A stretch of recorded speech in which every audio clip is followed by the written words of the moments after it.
The auction block creaked under Rebecca's trembling feet as Silas Grimwald's voice boomed across the crowded square. "What am I bid for this fine specimen? Strong hands? Good breeding stock?" His meaty fingers gripped her shoulder, displaying her like cattle to the leering faces below. Rebecca's emerald eyes blazed with defiance even as fear clawed at her chest. Her father's debts had brought her to this old, to pay what the family owed after the crop failure. The crowd of rough men pressed closer, their hungry gazes making her skin crawl. $20, called out a tobacco-stained merchant. 25, countered a burly blacksmith with wandering eyes. Noah Ashworth pushed through the throng. His weathered hat pulled low over storm-gray eyes. At 32, he'd sworn off the idea of marriage after losing his beloved Miriam to fever 3 winters past. But something about the proud tilt of the girl's chin, the way she refused to bow her head in shame, stirred something deep in his chest. $50. Noah's voice cut through the crowd like an axe through wood. Gasps rippled through the gathering. $50 could buy a prize bull or seed for 10 acres. Grimwald's eyes lit up with greed. 50 going once, 60. Blacksmith spat tobacco juice and glared at Noah. Noah stepped forward, his calloused hands steady, despite his racing heart. He thought of his empty farmhouse, of the lonely meals and silent evenings. But more than that, he thought of the terror, barely concealed behind the girl's brave facade. $100. His declaration stunned the crowd to silence. Grimwald's gavel fell with finality. Sold to Noah Ashworth. As Noah climbed the platform, Rebecca's composure finally cracked. "Please," she whispered, her voice barely audible. "I won't run. I won't cause trouble. Just ... be kind." Something shattered in Noah's chest at her whispered plea. He'd bought her to save her from the wolves circling below, but he hadn't considered what came next. Gently, he helped her down from the block, his large hands surprisingly tender.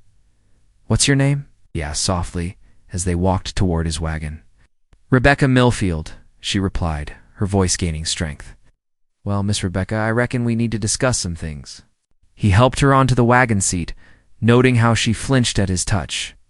"First thing, you're not property. Not to me. You're free to go if you choose. But..." He paused, studying her face in the afternoon light. "My farm could use help, and you need a place to stay. Maybe we can help each other." Rebecca stared at him, searching his weathered features for deception. She found none. "Why?" she asked. "Why spend so much?" Noah clicked to the horses, setting them on the dusty road toward his farm. "'Cause nobody deserves what was about to happen to you back there. And because ... double quotes," he hesitated. As Millbrook Falls faded behind them, Rebecca allowed herself the first glimmer of hope she'd felt in months. The Ashworth farm sprawled across rolling hills dotted with oak trees, its red barn standing proud against the amber sunset. Rebecca had expected squalor. Most men who bought women at auction weren't exactly refined gentlemen. Instead, she found a well-maintained homestead with neat fences and thriving crops. Noah's farmhouse, however, told a different story. Dust coated every surface, dishes piled high in the wash basin, and cobwebs draped the corners like mourning veils. The parlor held the ghostly outline of a woman's touch-faded doilies. A cold fireplace, wilted flowers still sitting in a vase. "Miriam's things," Noah said quietly, catching her gaze. "Haven't had the heart to... your wife." He nodded, his jaw tightening. "Fever took her, along with ... his voice broke. "Our unborn child." Rebecca felt her chest tighten with unexpected sympathy. She'd known loss her mother's death, her father's gambling away their farm, but the raw grief in Noah's eyes spoke of wounds still bleeding. "I'll prepare supper," she offered, rolling up her sleeves. "If that's acceptable." Noah watched her move through the kitchen with practiced efficiency, transforming chaos into order. She found flour, salt, pork, and preserved vegetables, working magic with ingredients he'd been too broken to properly use. The aroma of cornbread and stew soon filled the house with warmth it hadn't known in years. "You don't have to," he said, settling at the kitchen table. "I mean what I said. You're free here." Becca paused in her stirring. "Free to do what?" I have no money, no family left alive, nowhere to go. She met his gaze directly. But I can work. I can earn my keep honestly. This isn't about earning.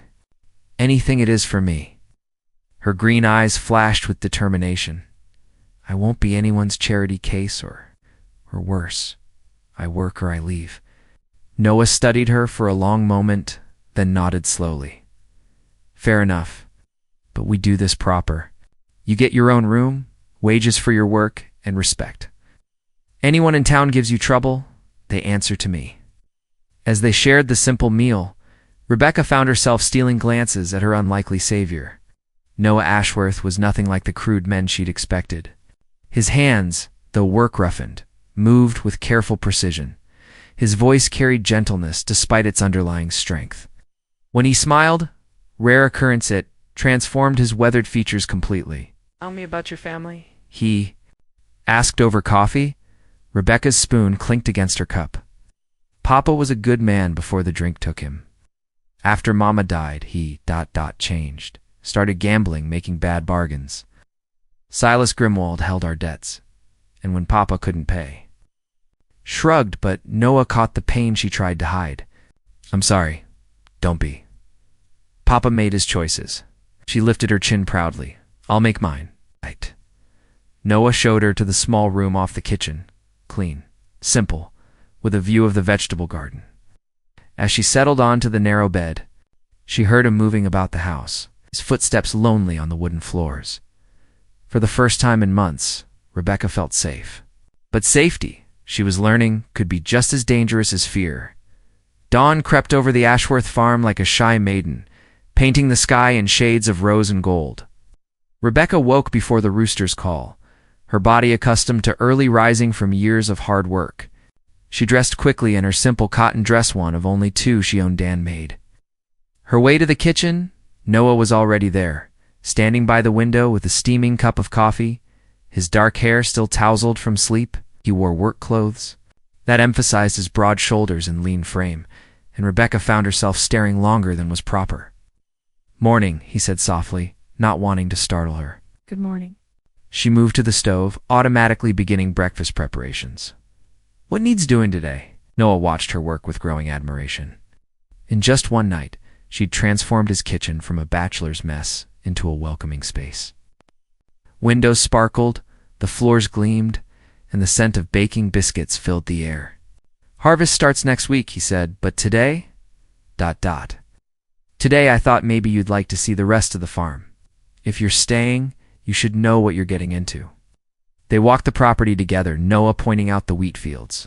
Heavy with grain, the vegetable garden that had grown wild without Miriam's tender care, and the small orchard where apple trees bent under their crimson burden. It's beautiful, Rebecca breathed, turning in a slow circle to take it all in. The morning sun caught her auburn hair, setting it ablaze, and Noah felt something stir in his chest that had nothing to do with grief. Needs work, though, he said, gruffly, disturbed by his reaction. Garden's half dead, fences need mending, and I've been letting things slide. Rebecca knelt beside a neglected tomato plant, her fingers gentle as she examined its drooping leaves. No, nothing here that can't be saved with proper care. She looked up at him, dirt already smudging her cheek. May I? The garden's yours if you want it. For the next several hours, they worked side by side. Rebecca attacked the overgrown vegetable patch with determination, while Noah repaired nearby fencing. He found himself stealing glances at Hertha, way she hummed softly while working. How... She paused to wipe sweat from her brow with the back of her hand. The satisfaction that lit her face when she successfully transplanted a struggling plant. You're staring, she said without looking up. But her tone held amusement rather than accusation. Noah felt heat creep up his neck. Sorry, just ... It's been quiet here for a long time. Lonely, you mean? He considered denying it, then nodded. Yeah, lonely. Rebecca sat back on her heels, studying him with those penetrating green eyes. Why haven't you remarried?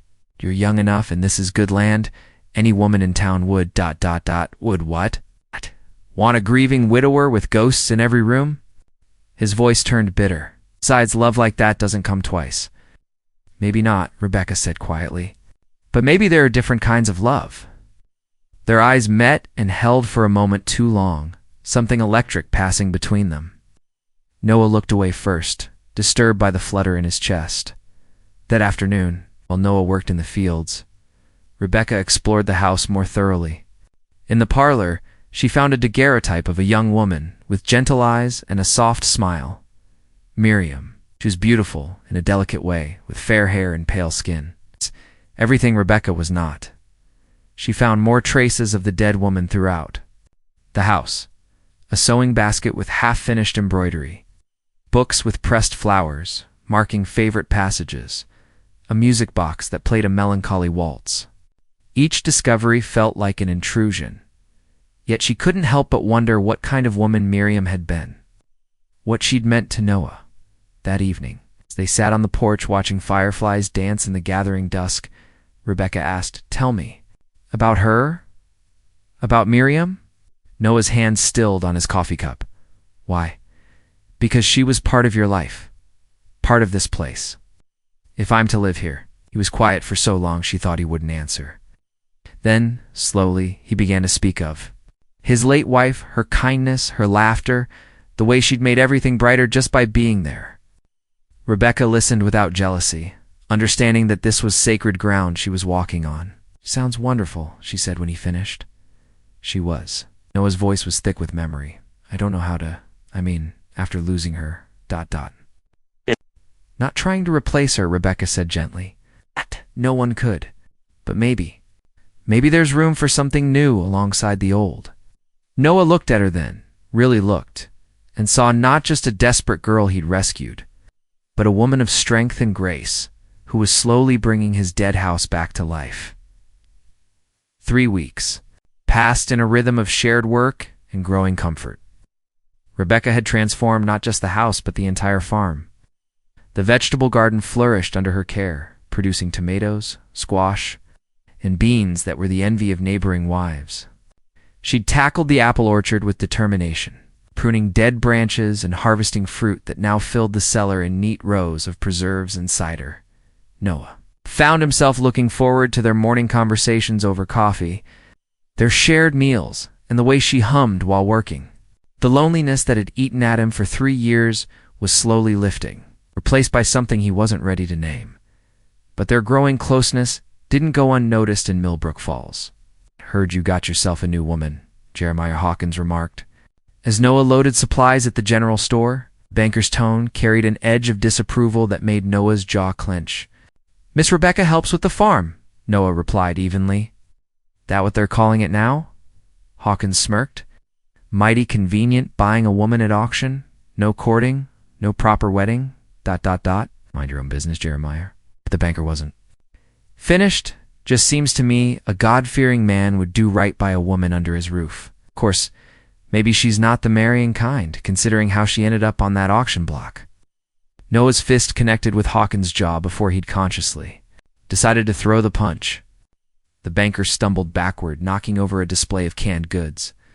"You'll apologize for that remark?" Noah said quietly, his voice deadly calm. "Miss Rebecca is a lady, and you'll speak of her as such." Word of the altercation spread through town like wildfire.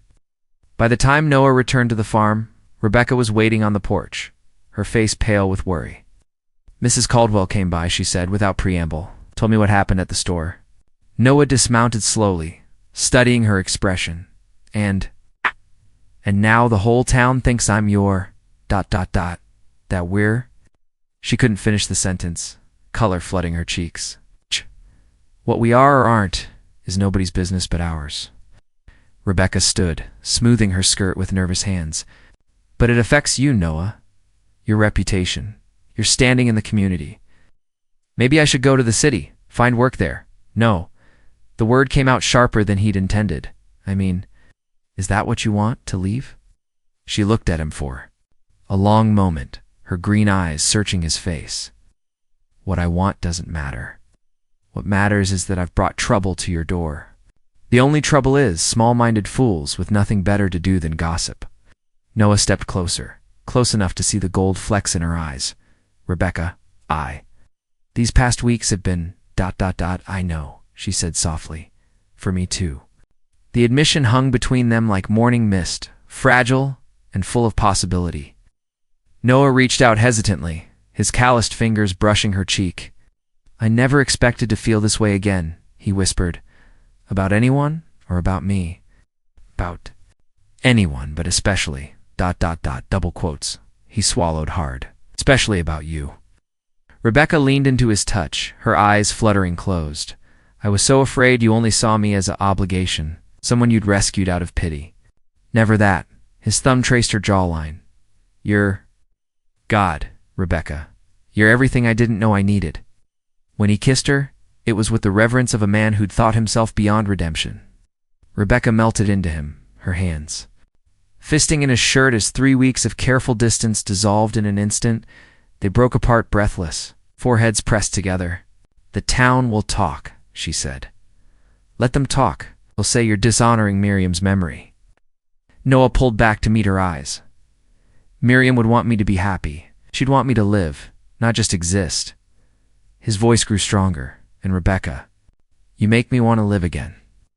That night, they sat by the fireplace talking until the flames died to embers. About her dreams of having a real home, his fears of opening his heart again, and the unexpected gift they'd found in each other. "Marry me," Noah said suddenly, the words tumbling out before he could second-guess himself. Rebecca's eyes widened. "I know it's sudden. I know there are a dozen reasons why you should say no. But I love you, Rebecca. Not because I rescued you. Not because you've made my house a home again. But because of who you are. Your strength, your kindness, the way you see beauty in broken things and make them whole again." Tears gathered in her eyes. "I love you too, so much it frightens me." "Then marry me. Let the town gossips choke on their words." Rebecca smiled through her tears.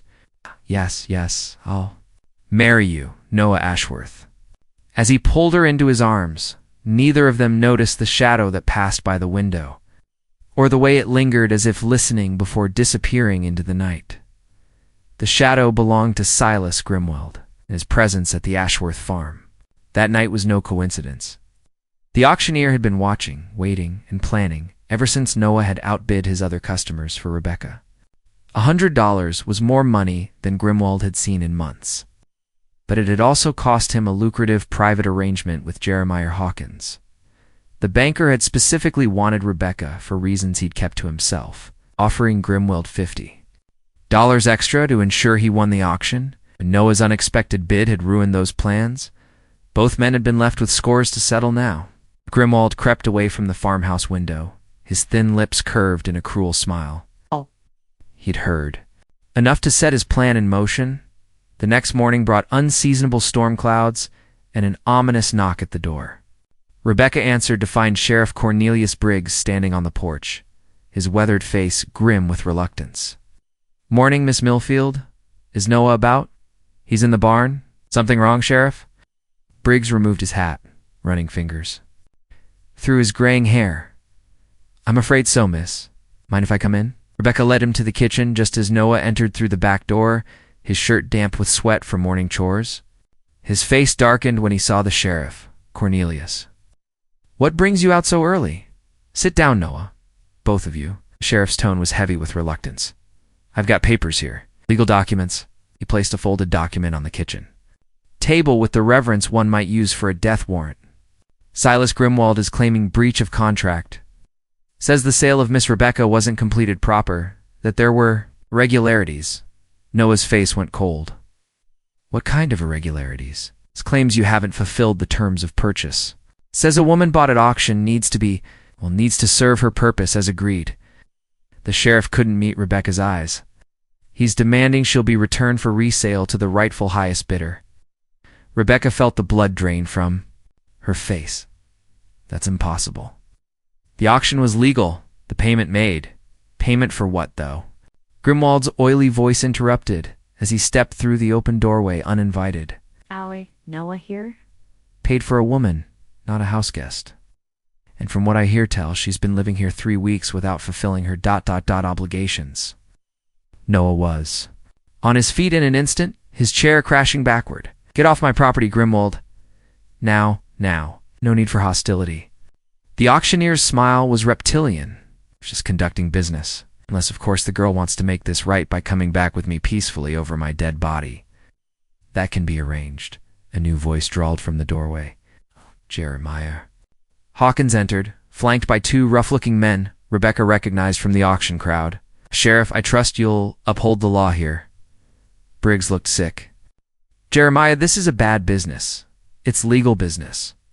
The contract was clear purchase of a woman for specific services. Those services haven't been rendered, making the sale void. Hawkins' eyes fixed on Rebecca with undisguised hunger. I'm prepared to honor the original terms. $60, plus expenses. Rebecca backed against Noah, who immediately moved to shield her. The auction was completed legally. The girl is free. The girl is property, Grimwald snapped. And property that don't serve its purpose gets returned. She's not property. Noah's voice shook with rage. She's a human being. Human being or not, she's coming with us. One of Hawkins' men growled, stepping forward. The kitchen exploded into chaos. Noah lunged at the first man while Rebecca grabbed a cast iron skillet, swinging it at the second. The sheriff shouted for order while Grimwald and Hawkins pressed themselves against the wall, safely out of the melee. Noah was strong, but the two men were prepared for a fight. A fist caught him in the ribs, doubling him over just as the second man grabbed Rebecca from behind. Let her go, Noah roared, struggling against the arms holding him. Stop. Sheriff Briggs fired his pistol into the ceiling, raining plaster down on everyone. In the sudden silence, he looked older than his 60 years. This ain't the way, boys. Put her down. No. Sheriff Hawkins said smoothly, I'm sure we can resolve this peacefully. The law clearly states a lot of things, Briggs interrupted, including that forced servitude is illegal in this state. You want to press charges, Grimwald? You do it proper through the courts. But right now, you're all leaving my jurisdiction before someone gets seriously hurt. This isn't over, Grimwald hissed as his men reluctantly released Rebecca. The law's the law, and contracts are binding. So's marriage, Noah said suddenly, pulling Rebecca close. Which is why Rebecca and I will be wed tomorrow morning. The room fell silent, except for Rebecca's ragged breathing. Marriage don't change what she owes, Hawkins snarled. A wife's just property with a different name. It's not in the eyes of God. Came a strong voice from the doorway. Reverend Marcus stood in the entrance, his white collar stark against his black coat. And I believe I heard correctly you wish to marry tomorrow, Noah. Yes, sir. It's Miss Rebecca will have me. Rebecca looked around the room at the faces watching her, some kind, some cruel, all waiting for her decision. Then she looked at Noah, seeing not her rescuer but her choice, her future, her love. Yes, she said clearly. I'll marry you, Noah. Ashworth. Tomorrow, Grimwald's face twisted with rage. This is just a trick to avoid. This is a sacred commitment. Reverend Marcus interrupted, his voice carrying the authority of decades. And I'll be honored to perform the ceremony. As the unwanted visitors were forced to leave, Rebecca clung to Noah's hand, knowing their troubles were far from over. But for the first time since her father's death, she felt she wasn't facing them. Alone, the wedding dawned crisp and clear, autumn painting the world in shades of gold and scarlet. Act! Rebecca stood before the cracked mirror in her small room, adjusting the simple white dress that had been Noah's mother's. Mrs. Caldwell had brought it the night before, along with a circle of wildflowers for her hair. You look beautiful, dear, the older woman said, tears in her eyes. Noah's a good man. He'll treat you right. Through the window, Rebecca could see neighbors gathering in the farmyard. Word of the wedding had spread quickly, and it seemed half. The county had come some out of genuine goodwill. Others drawn by curiosity about the scandalous circumstances. Noah waited by the old oak tree where he'd married Miriam 6 years earlier. He'd wrestled with the location, wondering if it was wrong to bring new love to a place sacred to the old. But as Rebecca approached, radiant in the morning light, all doubt vanished. Miriam would have approved of the woman who'd brought laughter. Back to his house, Reverend Marcus opened his worn Bible. But before he could speak, the sound of approaching horses cut through the peaceful morning. Silas Grimwald rode up with a group of men, Jeremiah Hawkins prominent among them. Stop this ceremony, Grimwald shouted. I have papers from the county judge. Noah's face hardened as the unwanted guests dismounted. This is private property. Grimwald, you're not welcome here. I'm here on legal business. Grimwald waved a document triumphantly. Temporary injunction against this marriage pending resolution of the property dispute. Murmurs rippled through the gathered crowd. Rebecca felt her knees weaken, but Noah's strong arm kept her upright. Reverend Marcus stepped forward, his usually gentle demeanor replaced by righteous anger. You dare interrupt a sacred ceremony with your worldly concerns? I dare uphold the law, Hawkins interjected, his eyes fixed on Rebecca with predatory intensity.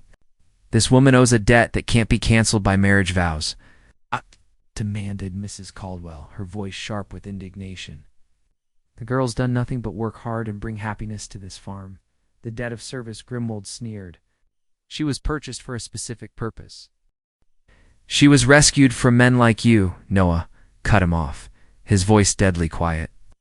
And if you think a piece of paper will stop me from protecting her, you're mistaken. The tension in the yard was thick enough to cut. Some of the neighbors shifted, uncomfortably, while others led by Mrs. Caldwell and several other women moved closer to Rebecca in a protective circle. Sheriff Briggs appeared at the edge of the crowd, looking harried. Now see here, this has gone far enough. Judge Whitmore sent me to ensure peace is kept, but he didn't say nothing about stopping a lawful marriage. The marriage ain't lawful if the bride's already contracted to another, Grimwald protested. She was never contracted to anyone, Noah said, his patience finally snapping. She was sold like cattle because of her father's debts. But that don't make her property, and it sure don't give you or anyone else claim on her.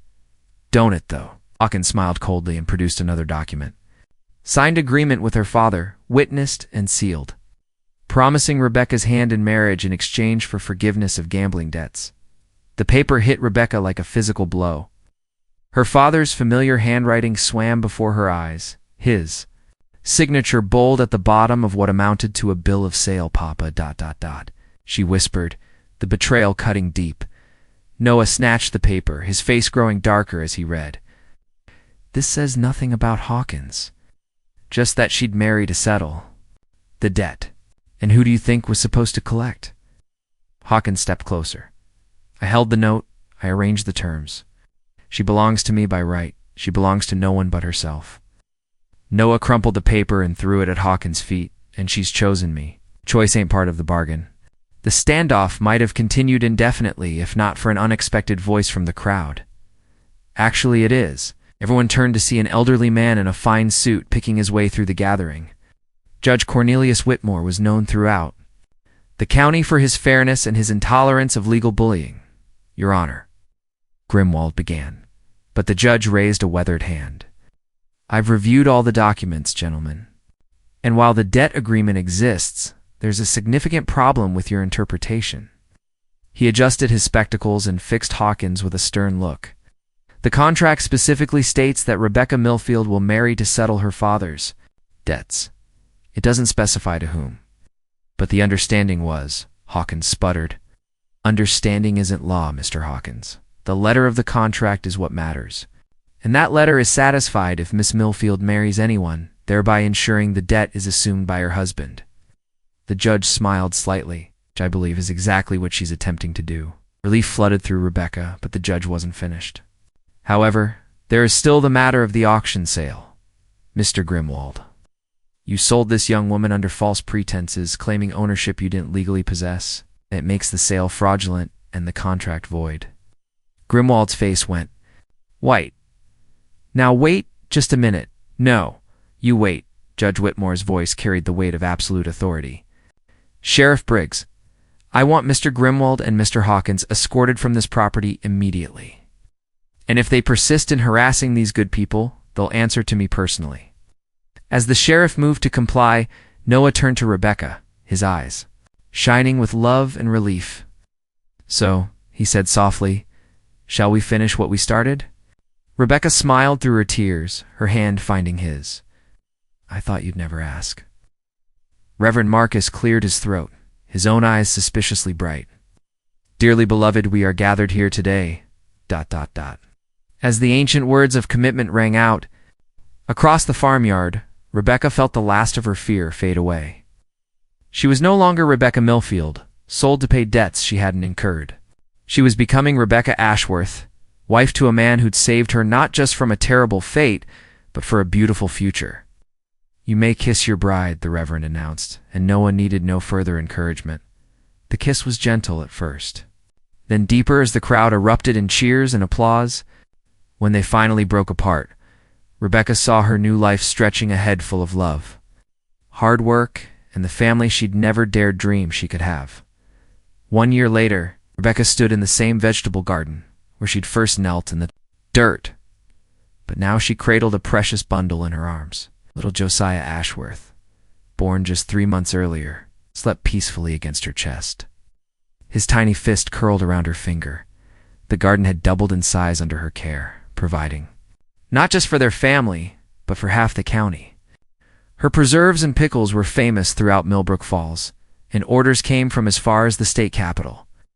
What had started as survival had blossomed into prosperity. Noah emerged from the barn, his face lighting up at the sight of his wife and son. At 33, he looked years younger than he had the day he'd bought Rebecca at auction.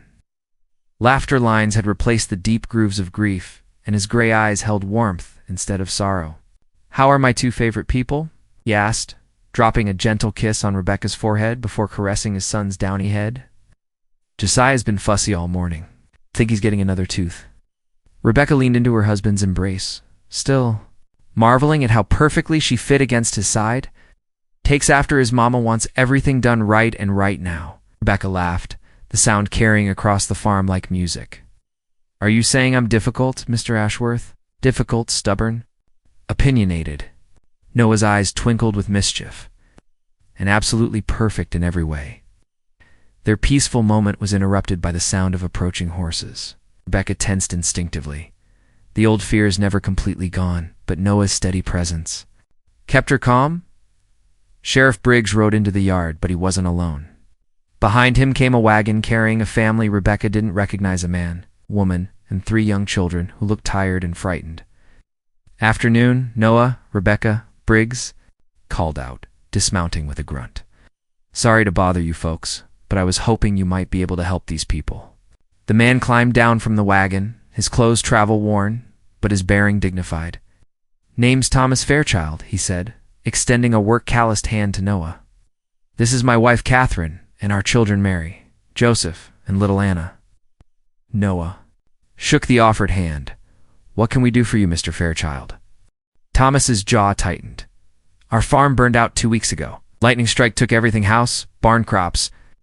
We've been traveling, looking for work, somewhere to start over." Rebecca saw the pain in Catherine Fairchild's eyes, the way she held her youngest child close. It was a look she recognized, the desperation of someone with nowhere to turn. "Thomas here's a good worker," Sheriff Briggs added. "Honest man, but he needs a chance. I remembered how you folks helped the widow Peterson last spring. Thought maybe." Noah and Rebecca exchanged a look, one of those wordless conversations that long-married couples master. She saw her own thoughts reflected in his eyes. They had been blessed beyond measure, and with blessing came responsibility. "How are you with horses, Thomas?" Noah asked. "Worked with them all my life, sir. Can shoe, train, breed whatever needs doing. I can cook, clean 10 gardens," Catherine added quickly. "It won't be a burden, I promise." Rebecca stepped forward, shifting Josiah to one arm so she could take Catherine's hand. "You wouldn't be a burden, you'd be a blessing." "There's a small cabin on the east pasture," Noah said, warming to the idea. "Needs some work, but it's sound. You could stay there, help with the horse operation I've been planning to expand. Fair wages, share in the profits once things get established." Thomas's eyes widened with hope. "You'd do that? For strangers?" Rebecca thought of another desperate soul who'd been offered unexpected kindness by this man, how that generosity had transformed both their lives. "We're not strangers," she said firmly. "We're neighbors, and neighbors help each other." As the sun set over the Ashworth farm that evening, 2 families sat around the kitchen table, sharing supper and stories. The Fairchild children's laughter mixed with baby Josiah's contented coos, filling the house with the joy that had been missing for so many years. Later, after their guests had been settled in the cabin, Noah and Rebecca sat on their porch swing, the baby sleeping between them. The evening air was soft with the promise of autumn, and fireflies danced in the gathering dusk like tiny stars. "Do you ever regret it?" Rebecca asked quietly, her fingers tracing patterns on Josiah's blanket. "Taking such a risk on a stranger?" Noah considered the question seriously, as he did all her thoughts. "Regret loving you? Regret our son? Regret having a house full of laughter again?" He shook his head. "The only thing I regret is that it took desperation to bring us together instead of choice." "But we did choose," Rebecca said, turning to face him. "Every day since, we've chosen each other, chosen to build this life, this family." As if summoned by her words, Catherine Fairchild appeared at the cabin door, silhouetted in warm lamplight as she called her children in for the night. Her husband's arm came around her shoulders, and even from a distance, their contentment was visible. "Think they'll make it?" Noah asked. "They have each other.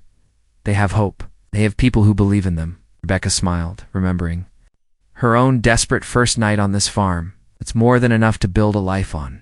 Noah pulled her closer, breathing in the scent of her hair, still amazed that this woman, this fierce, loving, incredible woman, was his.